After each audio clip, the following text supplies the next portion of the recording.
All right, welcome everyone to another edition of the Unpredictable Pipeline. It is Friday afternoon. We're dressed down, ready for the weekend already, but very excited to have another guest with us today. We have the let's see, make sure I get your title right here, Miki. We got the I just had it up, and then we had to change VP of B2B Integrated Marketing, Miki Usyak.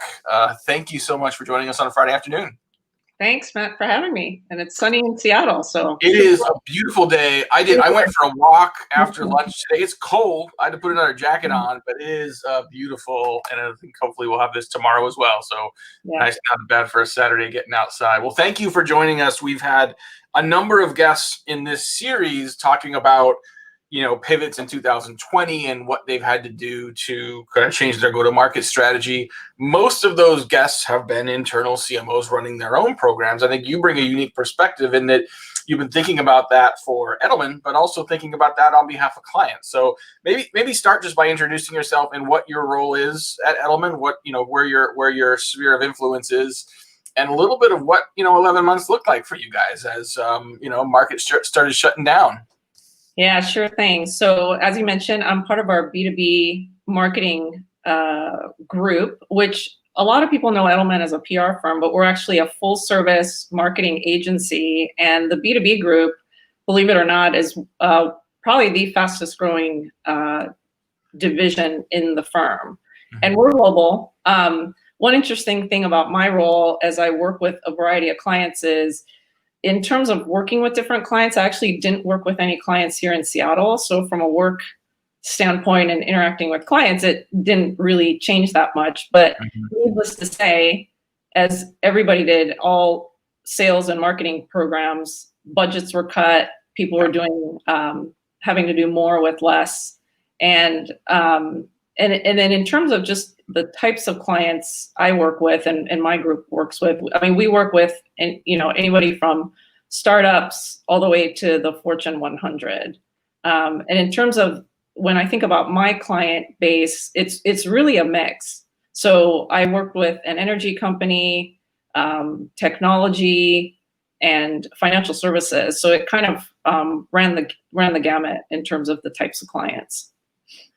And I imagine that means it really was varied in terms of the impact that the 2020 and the pandemic had. I mean, we certainly saw some companies see their markets decimated. Some saw very little impact. Some saw significant upside. I mean, no one wants, a pandemic to rage across the globe, but the conditions created market opportunity for some companies. So I imagine you saw a varied level. And even those companies that saw an increased demand and increased business, that in and of itself sometimes brings challenges.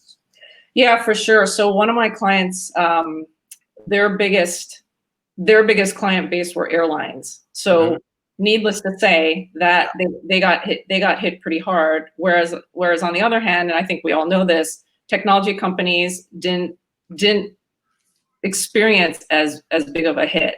But even with that client whose clients were airline companies, they kept their foot on the gas, pardon the pun. And one of the things we were working on for them was a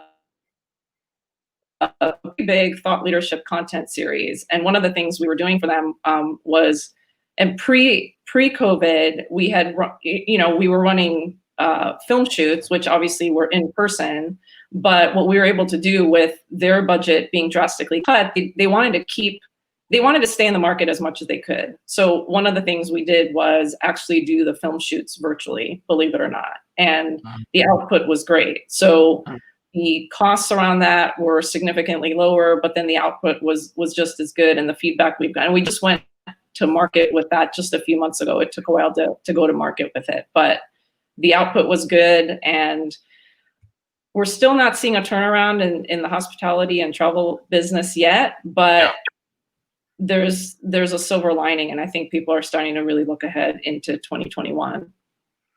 So I'm not an ad guy at all, but I think just because I'm a marketing nerd, like you watch some of the creative that you're seeing, over the last few months that was likely, created after the pandemic began. And you can tell just in the production, some of the production value, but also just in where they have actors or where they don't have actors or where it's voiceover and images. that people got really, really creative in how to continue to drive marketing programs without having full shoots, without having full production teams together. Ideally with similar outcome and results from a business perspective. Do you think that some of that creativity is going to sustain even as we're able to sort of get vaccines and get back together? Yeah, I think so. And I think actually one of my other clients is in the stock photography business, and they're seeing a huge uptick in the solutions and the products that they offer. And their big pitch is, hey, you can't do video shoots. You can't, be out there and do kind of the live filming, but we have a solution for you, which is we have all this beautiful stock imagery. So needless to say, they're doing well, but I think people are looking to more of those types of solutions. And even on the conferences and event side, I think one interesting thing that's coming up is people have had to pivot to virtual events completely, but people are trying to talk about, well, when can we go back and do in-person events, or how do we do a hybrid event? What is that going to look like? So we're starting to talk to clients and trying to figure out how do we integrate that in-person piece if we can, and when do we do that? Personally, I think Q2 is too early. Yep. Uh-oh.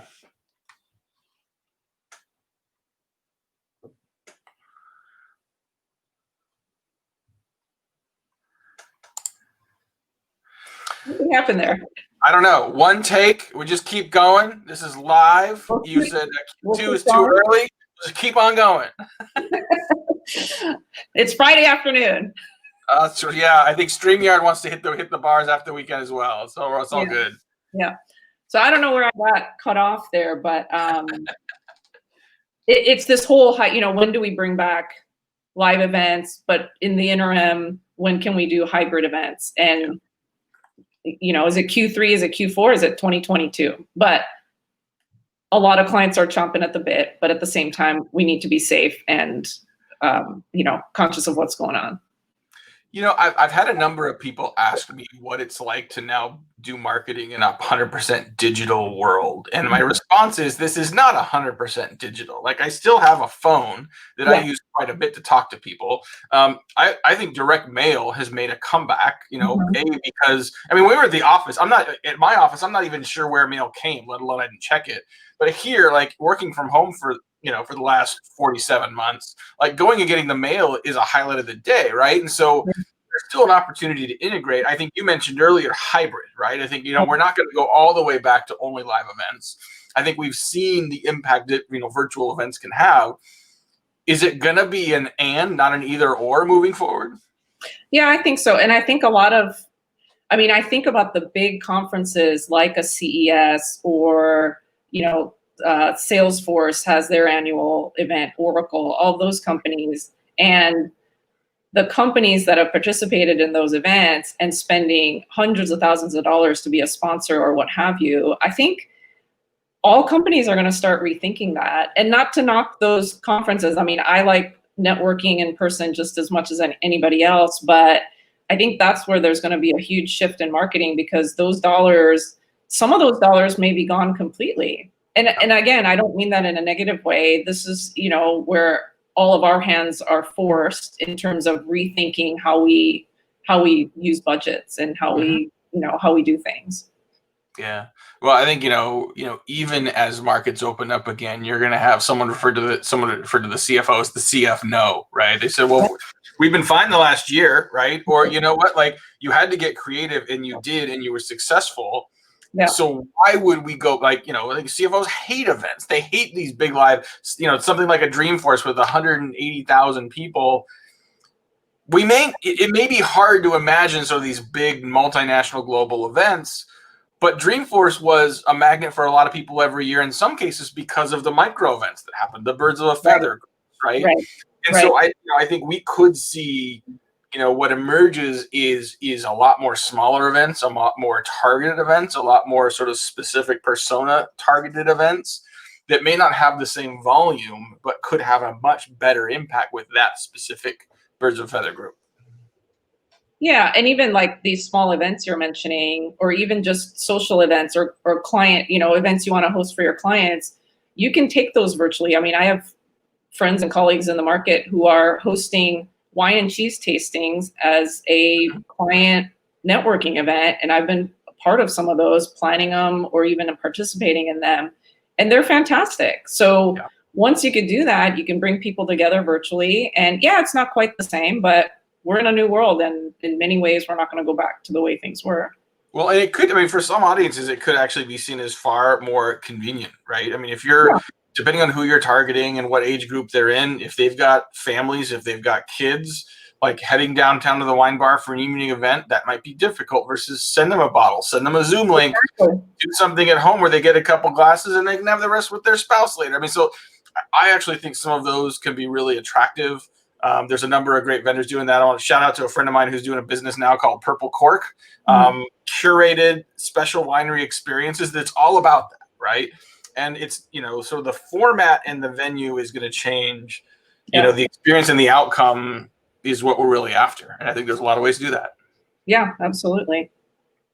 Awesome. Well, Friday afternoon, I appreciate you doing this. We'll let you go. Special thanks to Miki Usyak. She is the VP of Integrated B2B Marketing at Edelman. Thanks for sharing a little bit about the craziness of the last year and what you guys have been doing to manage the unpredictable pipeline. Happy Friday. Have a good weekend, everyone. We'll see y'all next time. Thank you.